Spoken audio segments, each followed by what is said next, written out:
के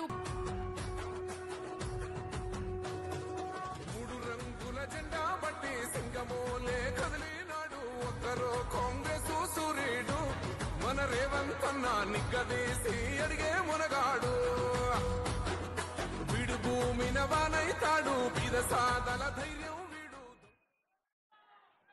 మిత్రులారా, ఈరోజు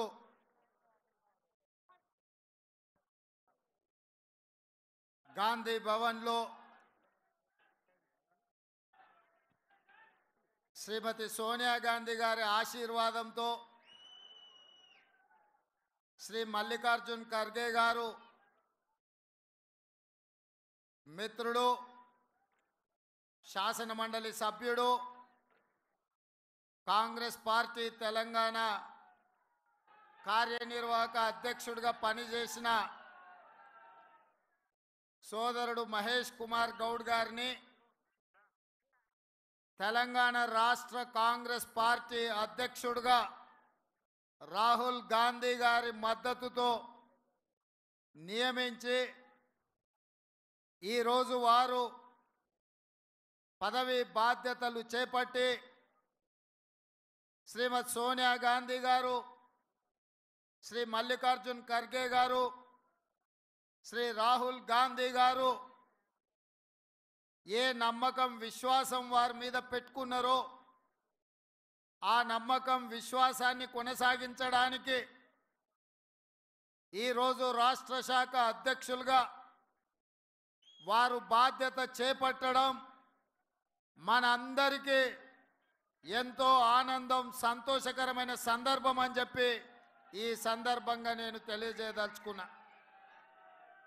ఈ కార్యక్రమంలో ఏఐసిసి ఇన్ఛార్జ్ దీపాదాస్ మున్షి గారు, ఏఐసిసి సెక్రటరీలు, సహచర మంత్రివర్గ సభ్యులు, పార్లమెంట్ సభ్యులు, శాసన మండలి సభ్యులు, శాసన సభ్యులు, వివిధ కార్పొరేషన్లకు సంబంధించిన చైర్మన్లు,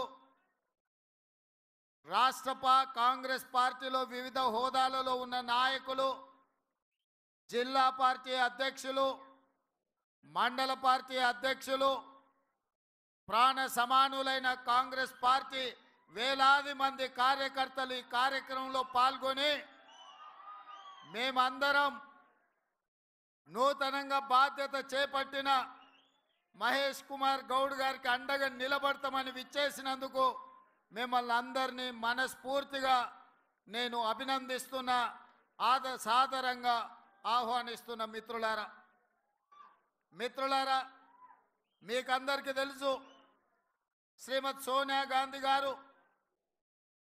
ఎన్నో ఇబ్బందులను, ఎన్నో ఒడిదుడుకులను ఎదుర్కొని ఎన్నో అవాంతరాలను అధిగమించి జూన్ 2, 2014 నాడు తెలంగాణ రాష్ట్ర కళ సాకారం చేసి 60 సంవత్సరాల మన ఆకాంక్ష 2004లో శ్రీమతి సోనియా గాంధీ గారు మనకి ఏదైతే మాట ఇచ్చిండ్రో ఆ మాట నిలబెట్టుకొని తెలంగాణ రాష్ట్రాన్ని ఏర్పాటు చేసిండ్రు.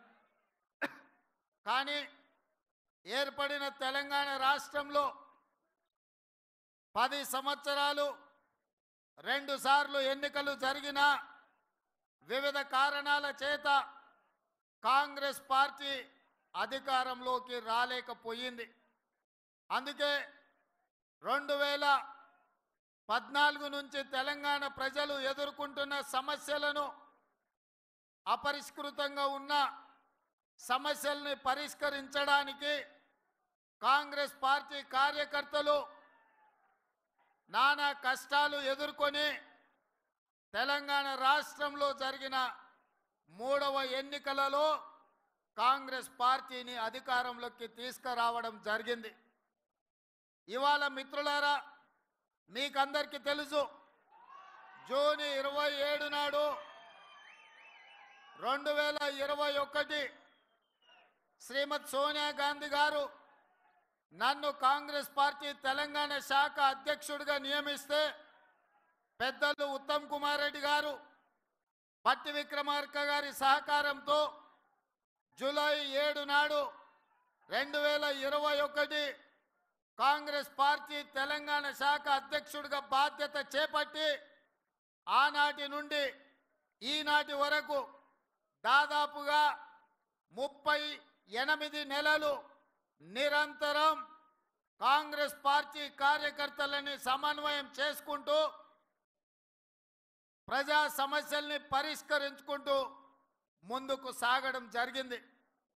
ఇవాళ మిత్రులారా, నేను జూలై 7, 2021 బాధ్యత చేపట్టిన తర్వాత అందరితో చర్చించి మొట్టమొదటి కార్యక్రమం దళిత గిరిజన దండోరా అని ఇంద్రవల్లి నుంచి ఆదిలాబాద్ నుంచి సమర శంఖం పూరించి ఆనాటి నుంచి వెనక్కి తిరిగి చూడకుండా లక్షలాది మంది కాంగ్రెస్ పార్టీ కార్యకర్తల్ని సమన్వయం చేసుకొని ముందుకు నడిపించి తెలంగాణ రాష్ట్రంలో డిసెంబర్ 3, 2023 నాడు ప్రజాపాలన ఇందిరమ్మ రాజ్యం తీసుకురావడం జరిగింది.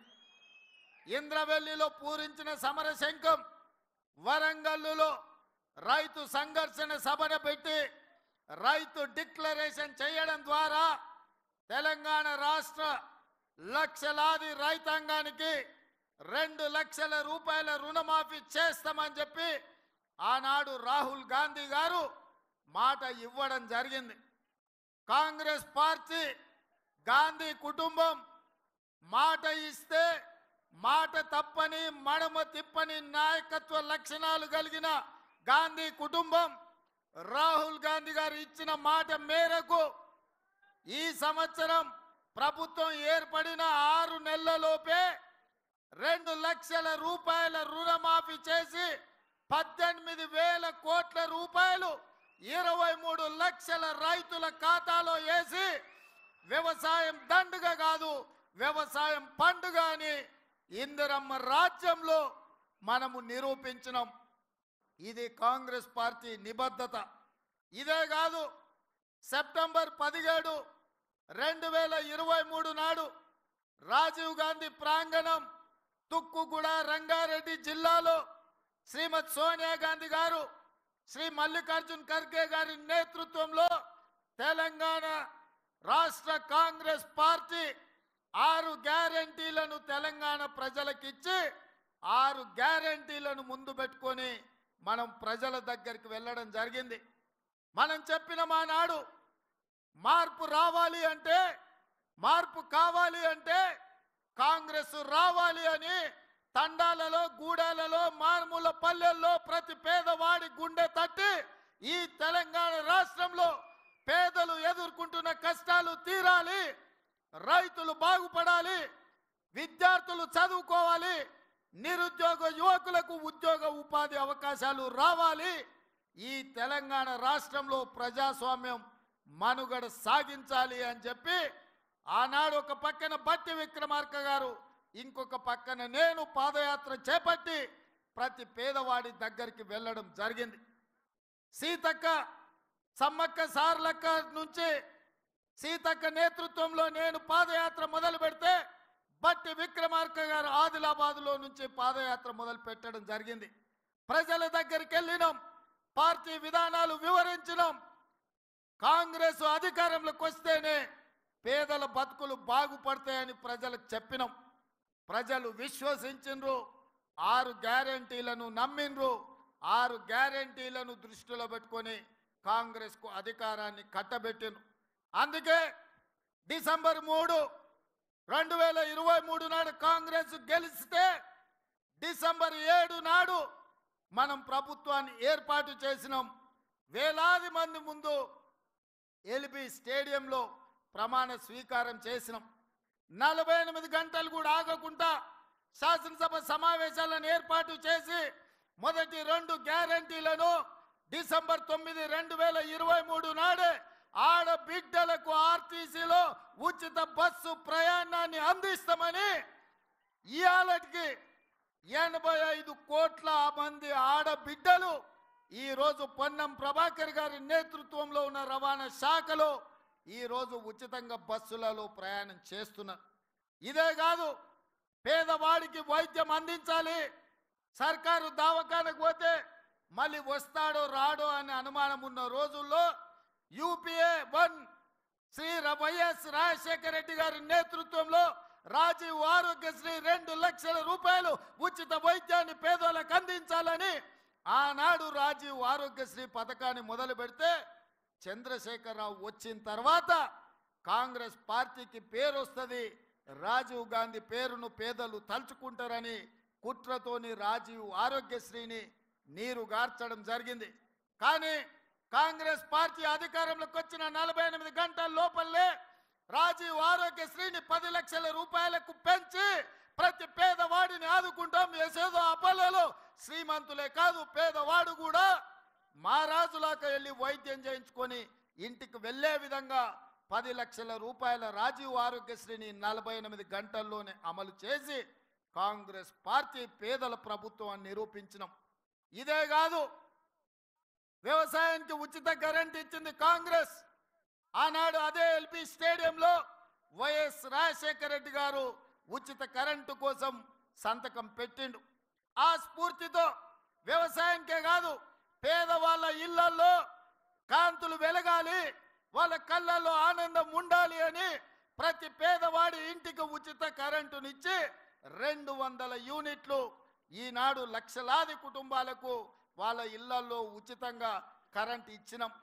ఇదే కాదు, మా ఆడబిడ్డలు కట్టెల పొయ్యితోని కష్టపడుతుంటే కన్నీళ్లతో కట్టెల పొయ్యి పొగ ఊపిరితిత్తులకు పోయి క్యాన్సర్ వచ్చి చచ్చిపోతుంటే సోనియమ్మ ఆడబిడ్డల్ని ఆదుకోవడానికి ఆనాడు దీపం పథకం ద్వారా సిలిండర్ గ్యాస్ పొయ్యి పేదలకు అందించింది. 400 రూపాయలకే ఆనాడు సిలిండర్ ఇచ్చింది. కానీ నరేంద్ర మోడీ చంద్రశేఖరరావు అధికారంలోకి వచ్చిన తర్వాత 400 సిలిండర్ 1200 రూపాయలు అయ్యింది. పాదయాత్రలో నా దృష్టికి ఆడబిడ్డలు అక్క చెల్లెళ్ళు సిలిండర్ ధర పెరిగిపోయింది, ఈ బండ మొయ్యలేకపోతున్నాం, సిలిండర్ అటకెక్కింది, కట్టెల పోయి మళ్ళా మాకు తప్పని పరిస్థితి అని చెప్తే ఆనాడు మాట ఇచ్చినాం. 500 రూపాయలకి ఆడబిడ్డలకి ఇంటికి సిలిండర్ తెచ్చిస్తామని చెప్పినాం. ఇవాళ ఇచ్చిన మాట ప్రకారం ఆడబిడ్డలకు 500 రూపాయలకే ఇవాళ మనం సిలిండర్ ఇచ్చి నిరూపించినాం. ఇదే కాదు మిత్రులారా, రైతులకు ఇచ్చిన మాట ప్రకారం పార్లమెంట్ ఎన్నికలలో సన్నాసి తాటి చెట్టు లెక్క పెరిగిండు కానీ దూలం లెక్క పెరిగిండు కానీ దూడకున్న బుద్ధి కూడా లేదని నేను ఆయన చెప్పినా నువ్వు రైతు రుణమాఫీ చెయ్యి, నేను రాజీనామా చేస్తా అని సవాలు విసిరిండు. ఆయనలోనే నేను యాదగిరిగుట్ట లక్ష్మీ నరసింహ సాక్షిగా చెప్పిన 15 ఆగస్టు లోపల 2 లక్షల రూపాయల రుణమాఫీ చేసి తీరుతా అని మాట ఇచ్చిన పార్లమెంటులో 42% ఓట్లు, 8 పార్లమెంట్లు మీరు గెలిపించారు. ఇచ్చిన మాట ప్రకారం 15 ఆగస్టు నాడు ఖమ్మం కొత్తగూడెంలో భద్రాద్రి రాముల వారి సాక్షిగా 23 లక్షల మంది రైతులకు 18,000 కోట్ల రూపాయలు రైతుల ఖాతాలో వేసి రైతుల కళ్ళల్లో ఆనందం చూసినాం. మరి ఇవాళ మా కాంగ్రెస్ పార్టీ కార్యకర్తల సాక్షిగా ఆ సన్నాసిని నేను అడుగుతున్నా, రాజీనామా చేస్తా అన్నావు కదా, సిద్దిపేటకు పట్టిన చీడ పీడ విరుగడవుతుందని ఆ సవాళ్ళు మేము స్వీకరించినాం. మరి ఈరోజు ఆ సన్నాసి ఎక్కడ దాక్కున్నాడని నేను అడుగుతున్నా. నేను వివరాలు పంపిస్తా. 2 లక్షల వరకు ప్రతి రైతుకు ఈరోజు రుణమాఫీ చేసిన చరిత్ర, ఇచ్చిన మాట నిలబెట్టుకున్న చరిత్ర. 15 ఆగస్టు నాడు పండగ ఉన్నా కార్యక్రమాలు ఉన్నా ఇచ్చిన మాట ప్రకారం మేము వెయ్యాల్సిందే అని 3 విడతలు 27 రోజుల్లో 15 ఆగస్టు లోపల 2 లక్షల లోపల రుణమాఫీ అందరికీ చేసినాం. ఇవాళ 2 లక్షల పైన ఉన్న రైతులు ఎవరు ఆందోళన చెందాల్సిన అవసరం లేదు.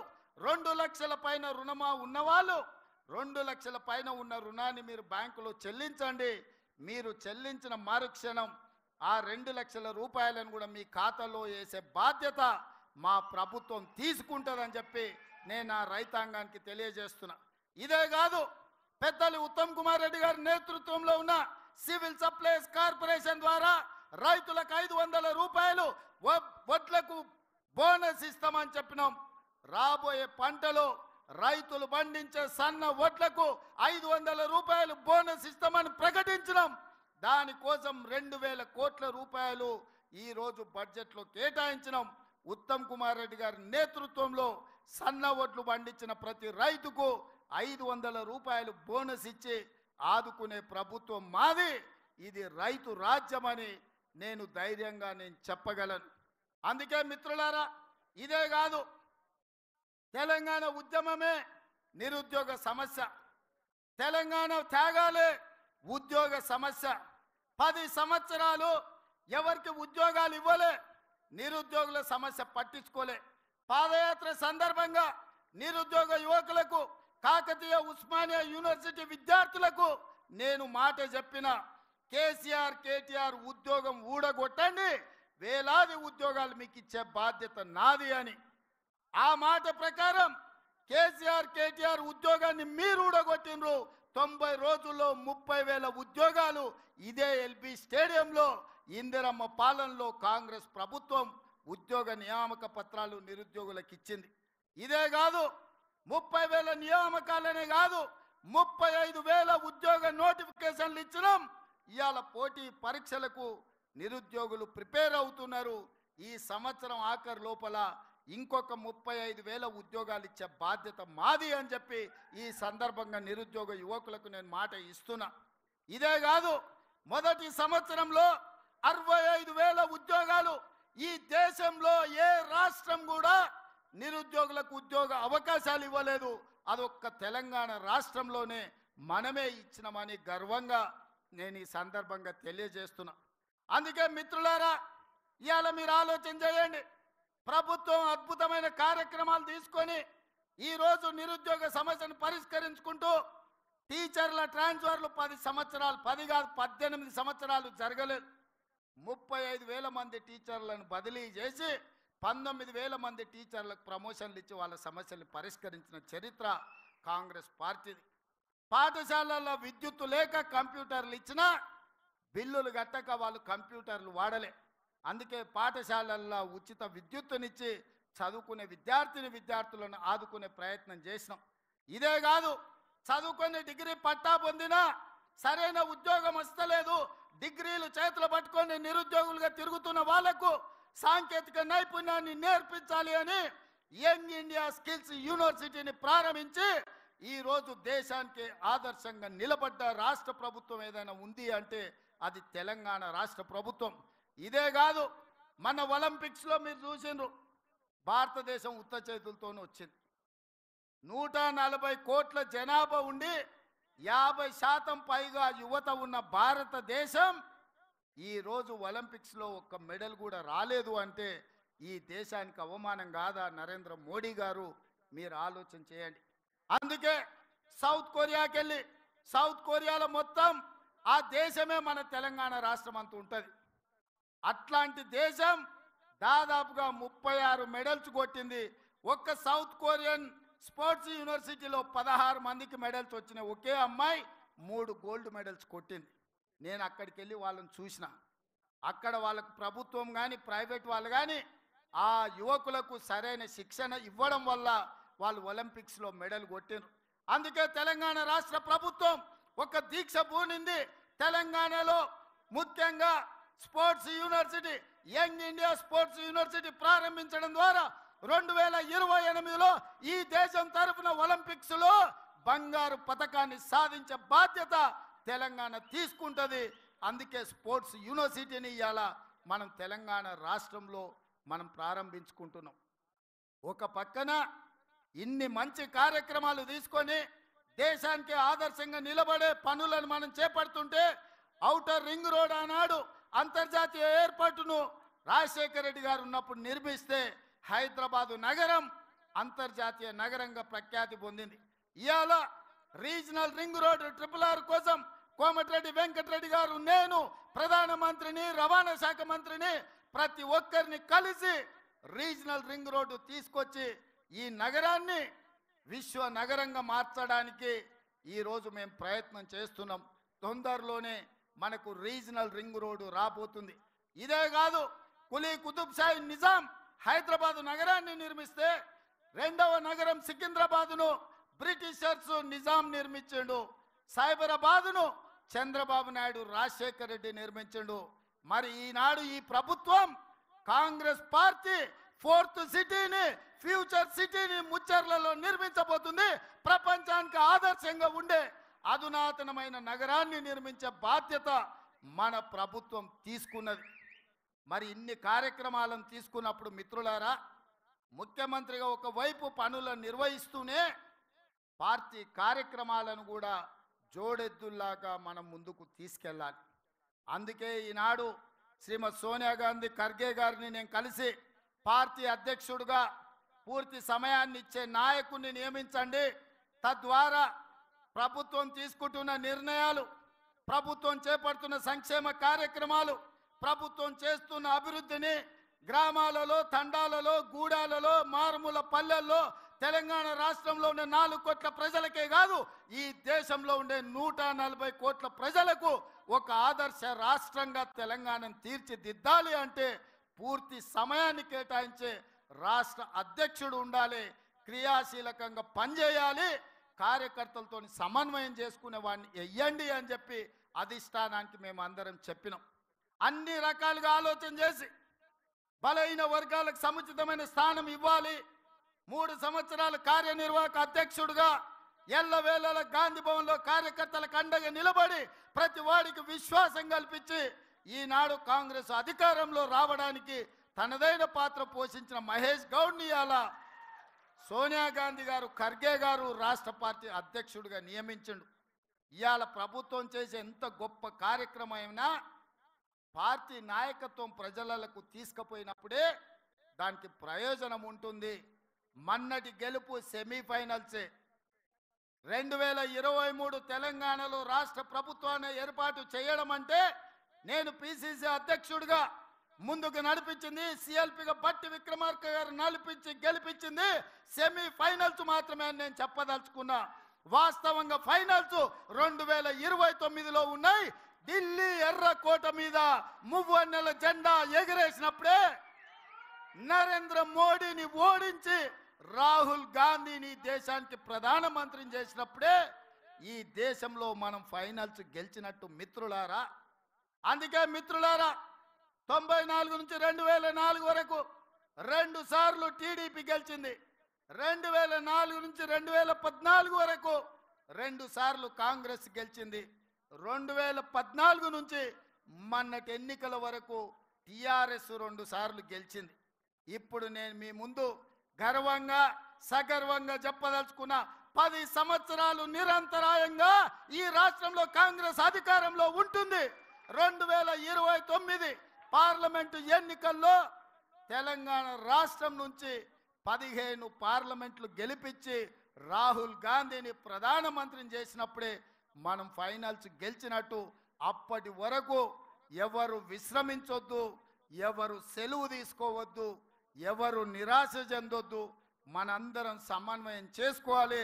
ఇంత ఫైనల్స్కి వెళ్ళే సందర్భంలో మహేష్ గౌడ్ గారి భుజ స్కంధాల మీద మల్లికార్జున్ ఖర్గే గారు, కేసీ వేణుగోపాల్ గారు ఇవాళ కీలకమైన బాధ్యత పెట్టిండ్రు. నాకు సంపూర్ణమైన విశ్వాసం ఉంది మిత్రుడి మీద. ఖచ్చితంగా కార్యకర్తలకు అందుబాటులో ఉండి రాహుల్ గాంధీ గారిని ప్రధానమంత్రిని చేసే వరకు అహర్నిశలు కృషి చేసి కష్టపడి కాంగ్రెస్ను తెలంగాణలో గెలిపించి 15 పార్లమెంట్లు ఢిల్లీకి పంపించే వరకు మేమందరం సమన్వయంతో పని చేస్తూనే ఉంటాం. నిన్న మన వాడొకడు వీడొకడు మోపాడు, వాళ్ళు వీళ్ళు వాళ్ళ చెంచాగాళ్ళు కార్యకర్తల మీద కేసులు పెట్టాలనో కార్యకర్తల మీద దాడులు చేస్తామనో ప్రయత్నం చేస్తారు. మన ఇంటికి వస్తామని చెప్పారు, కానీ మనోళ్ళే వాళ్ళ ఇంటికి పోయారు. చింతపండు అయినాక చెప్తారు మా ఇంటికి వచ్చి తన్నీరని. సంకనాకనిక విలువాలనా రా చూసుకుందామని. అందుకే నేను చెప్పిన, నేను లేను, శాంతి భద్రతలు వస్తానే చూసి శాంతి భద్రతలను సరిదిద్దండి అని చెప్పిన. మా కార్యకర్తలు ఎవరి జోలికి పోరు, కానీ ఎవరన్నా మా జోలికి వచ్చి మా మంచితనాన్ని చేతగాని తనం అనుకుంటే చింతపండు అవుతుందని నేను చెప్పదలుచుకున్నా. మా మహేష్ గౌడ్ గారు కొంచెం సౌమ్యుడు అయి ఉండొచ్చు, కాకపోతే వెనకాల నేనున్న సంగతి మరవద్దు. ఎవరన్నా ఏదన్నా అధ్యక్షుడిగా సౌమ్యుడు వచ్చిండు, మా ఆటలు సాగుతాయి, ఊర్లలో మా ఇష్టం వచ్చినట్టు చేయొచ్చు అని ఎవరన్నా అనుకుంటుర్రేమో. నేను వెనకాలనే ఉన్న బిడ్డ, ఎవరన్నా మా కార్యకర్తల జోలికి వస్తే ఒక్కడొక్కడికి ఉంటుందని నేను చెప్తున్నా. మహేష్ గౌడ్ గారు, నా విజ్ఞప్తి ఒక్కటే, ఒక్క పని నాకు పెండింగ్ ఉండిపోయింది. కార్యకర్తల ఎన్నికలు నేను చేయాల్సిన బాధ్యత ఈ లోపల మీకు వచ్చింది, అది మీ అదృష్టం. రాబోయే 3-4 నెలల్లో బీసీ కమిషన్ చైర్మన్గా నిరంజన్ గారిని నియమించినాం. బీసీ జనాభా లెక్కలు తీసి వాళ్లకు రావాల్సిన వాటా వాళ్ళకి ఇచ్చి సర్పంచులు, ఎంపీటీసీలు, జడ్పీటీసీలు, మున్సిపల్ కౌన్సిలర్లు, మున్సిపల్ కార్పొరేటర్లు, జిల్లా పరిషత్ చైర్మన్లు, ఎంపీపీలను చేసే బాధ్యత మన ఇద్దరి మీద ఎక్కువగా ఉన్నది. ముఖ్యమంత్రిగా నేను, పిసిసి అధ్యక్షుడిగా మీరు సమన్వయం చేయాలి. ఇప్పటి వరకు జరిగిన ఎన్నికలు, ఎమ్మెల్యేలు, ఎమ్మెల్సీలు, ఎంపీలు ఇవన్నీ నాయకులకు సంబంధించినవి. నాయకులు ఎట్లో గట్ల నడుస్తుంది, కానీ కార్యకర్తలు కష్టాలలో ఉన్నారు. ఆ కార్యకర్తల్ని గెలిపించి వాళ్ళని సర్పంచులుగా చేయాల్సింది, ఎంపీటీసీలుగా గెలిపించాల్సింది, జడ్పీటీసీ, ఎంపీపీ, జిల్లా పరిషత్తులు చేయాల్సిన బాధ్యత మన మీద ఉన్నది. అన్నిటికంటే గురుతరమైన బాధ్యత, బరువైన బాధ్యత ఇదే. ఈరోజు మీ భుజాల మీద అది ఉన్నది. అందరినీ సమన్వయం చేయండి. గ్రామ గ్రామాన కార్యకర్తలు జెండా మోచినోళ్లను అవసరమైతే ఊపిరైన వదిలిండ్రు, కానీ జెండాను వదలలేదు. భుజాలు కాయలు కాసే విధంగా కాంగ్రెస్ జెండా మోచిన కార్యకర్తల్ని గెలిపించాల్సిన బాధ్యత మన మీద ఉన్నది. వేదిక మీద ఉన్న పెద్దలందరి మీద ఉన్నది. మీ ఎన్నికలకు మా ఎన్నికల కంటే ఎక్కువ కష్టపడతా నేను. మహేష్ గౌడ్ గారు మిమ్మల్ని అందరినీ సమన్వయం చేస్తారు. మిమ్మల్ని గెలిపించుకున్నప్పుడే నిజమైన విజయం, మీరు గెలిచినప్పుడే నిజమైన కాంగ్రెస్ గెలిచినట్టు. మీ గెలుపు కోసం, స్థానిక సంస్థల ఎన్నికల కోసం వేదిక మీద ఉన్న నాయకులమందరం కూడా పునరంకితం అవుదామని తెలియజేస్తూ మీ అందరి దగ్గర సెలవు తీసుకుంటున్న మిత్రులారా, జై కాంగ్రెస్. ఫామ్ హౌస్లో వండిన ఆయన గుండెలు ఎదరాలరా నాయన, అవునా? నేను ఇక ముఖ్యమంత్రి కొన్ని ప్రసంగాలు తగ్గించాల్సి వస్తుంది. ఈరోజు ఆఖరి రోజు పిసిసి అధ్యక్షుడిగా గట్టిగా నినాదాలు ఇవ్వాలి. జై కాంగ్రెస్, జై జై కాంగ్రెస్, జై కాంగ్రెస్, జై సోనియమ్మ, జై జై సోనియమ్మ. ధన్యవాదాలు మిత్రులారా.